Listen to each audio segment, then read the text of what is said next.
You've been waiting for permission your whole life. Permission to speak up in that meeting. Permission to send the message. Permission to finally start the thing. Say the thing. Be the person you already know you underneath all the second guessing. And here's the strange part. You're still waiting. What if the permission was already given years ago? And the only thing that ever went wrong is that you never actually received it. Here's what I want to explore with you today. There's a quiet proposal worth considering, that each of us has been given a specific role to play. Not one we have to figure out through years of soul searching. Not one we have to earn by becoming impressive enough. A role that was already chosen for us by something wiser and steadier than the anxious committee that runs most of our thinking. The problem isn't that we don't know what we're here to give. The problem is that we keep holding it back, studying it, doubting it, wondering if we're qualified to hand it over. And that holding back is exactly what keeps us from seeing we had something to give in the first place. Most of us are living in a kind of waiting room. We're waiting to feel ready. Waiting to feel confident. Waiting until we've read one more book, taken one more course, had one more conversation with the right person who finally tells us, yes, you're allowed. The waiting feels productive. It feels responsible. It looks, from the outside, like preparation. But if you're honest with yourself, you'll notice something. The waiting never actually ends. There's always one more qualification you don't have. One more reason it's not the right time.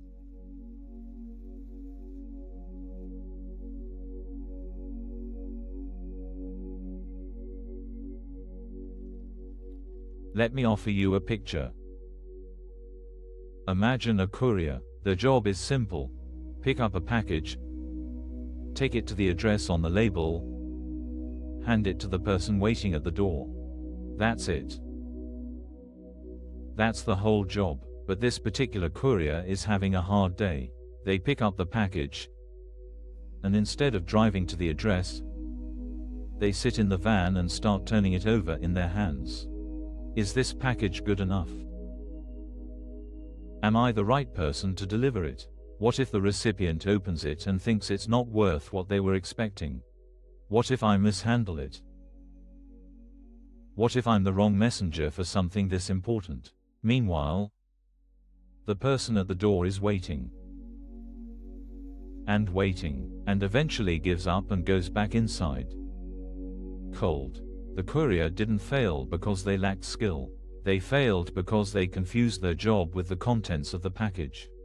Their job was never to evaluate what was inside. Their job was to show up and hand it over. This is what we do. All day. Every day. We do it with our kindness. We feel a warm impulse towards someone and then immediately edit it into something smaller before it reaches them. We do it with our clarity. We can see the shape of the problem in a room and we stay silent because who are we to say? We do it with our presence. We hold ourselves back from being fully in a conversation because we're too busy monitoring how we're being received.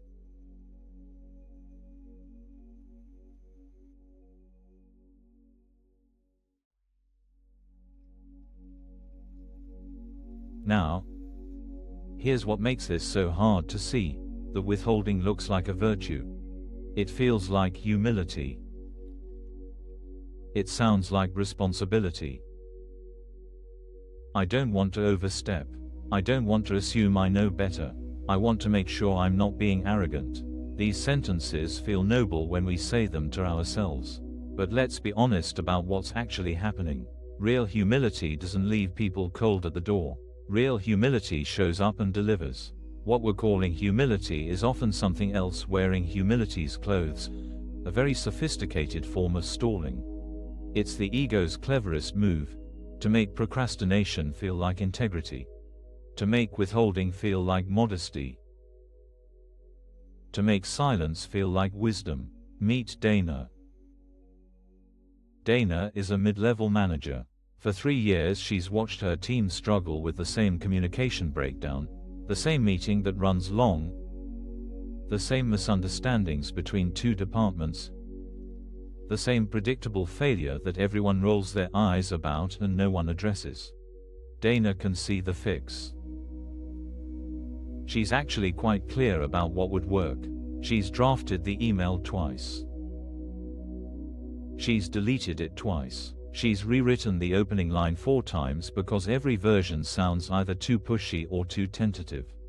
Who am I to suggest this? What if I'm wrong? What if they think I'm overstepping my role? What if I'm just being one of those people? The meeting where she could have spoken comes. It goes. The problem continues. The team stays stuck, and Dana walks home telling herself she did the humble thing.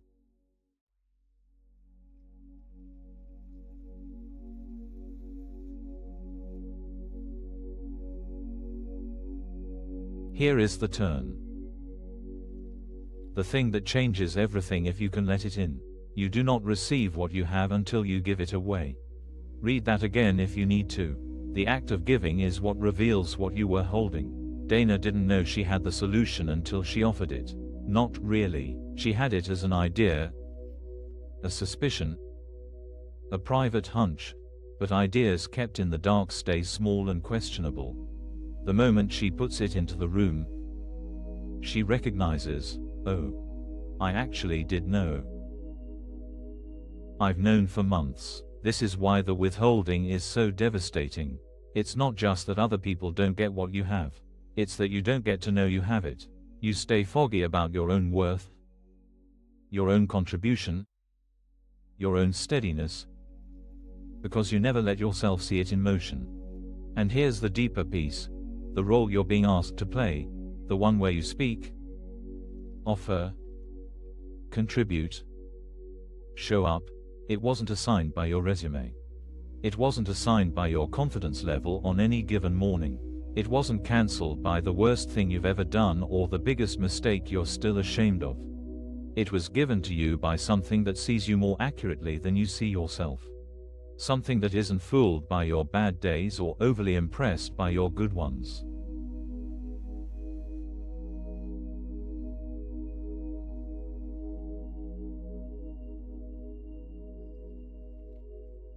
Let me bring this down to a Tuesday afternoon, because the risk with a teaching like this is that it stays philosophical, and philosophy doesn't change your week. It's 2:47 p.m. You're in a conversation and you feel it, that impulse to say the thing, to offer the harder truth,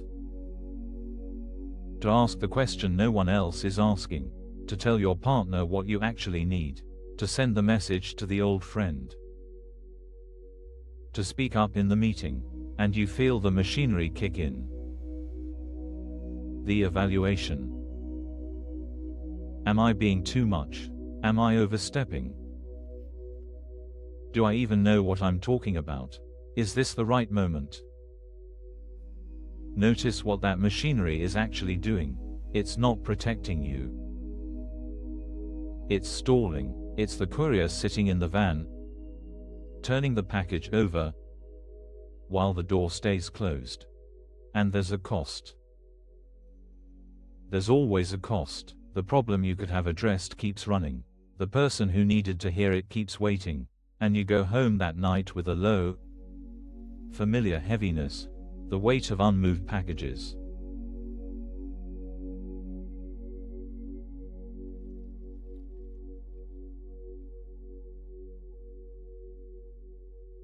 So here's the release. And I want you to actually feel this, not just understand it. You were never on trial. The performance review you've been living inside your own head, the one that grades every contribution before you're allowed to make it, that was never real. Nobody set it up. Nobody's watching it. You've been auditing your own worthiness for a job that was already given to you. When you stop auditing and simply act from what you already know, when you become the courier who just drives to the door, a quiet confidence starts to replace the internal debate. Not because you've finally proven yourself. Because you've stopped needing to. Life stops feeling like a performance review and starts feeling like a contribution you're already halfway through making. Not perfectly. Not always gracefully. But actually in motion. The permission you were waiting for was already given. You just have to stop reading the package and hand it over. Let's take a breath together and let this settle. Before we move into the meditation, if this is helping you, you're welcome to like the video and subscribe. It's a simple way to keep practicing together.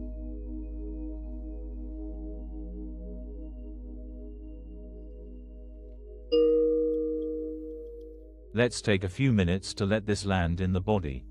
Find a comfortable position. Let your shoulders drop. Let your jaw soften. There's nothing to accomplish here. Breathe in gently. And out. Let the next breath come without your help. Notice where you are, the weight of you against whatever's holding you. The small sounds around you, the temperature of the air on your skin. You don't have to be anywhere else. Now, quietly, bring to mind something you've been holding back. It might be small. A message you haven't sent. A truth you haven't said. A kindness you haven't offered because you weren't sure it would be received well. Just let it come into view. Don't judge it. Don't fix it, just see it. And notice, you've been carrying it. It has weight. Feel that weight in your chest, your shoulders, your hands. Now, softly, without any pressure, imagine setting it down.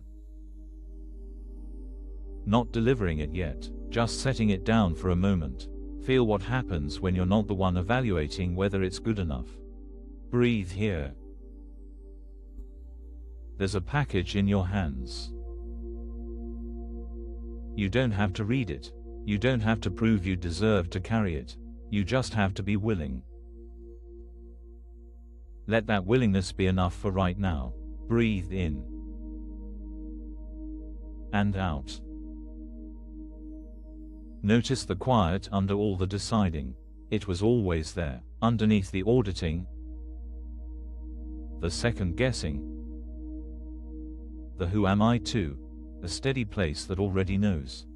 Rest here for a moment. Nothing to prove. Nothing to earn, nothing to figure out. You are already appointed. You are already trusted. You are already carrying what you were given to carry. Breathe. When you're ready, let your attention widen. Notice the room again, the sounds, the light, your body sitting here. Bring this quiet with you, and whenever you're ready, gently open your eyes. Thank you for spending this time in practice. A free digital ACIM resource is linked in the description if you'd like it. And if you wish, you're welcome to comment. I am grateful. Thank you for being here with me today. Whatever it is you've been holding, be gentle with yourself about the holding. You weren't broken. You were just waiting. And now, maybe, you can start to hand a few things over. One small delivery at a time. Take good care of yourself out there.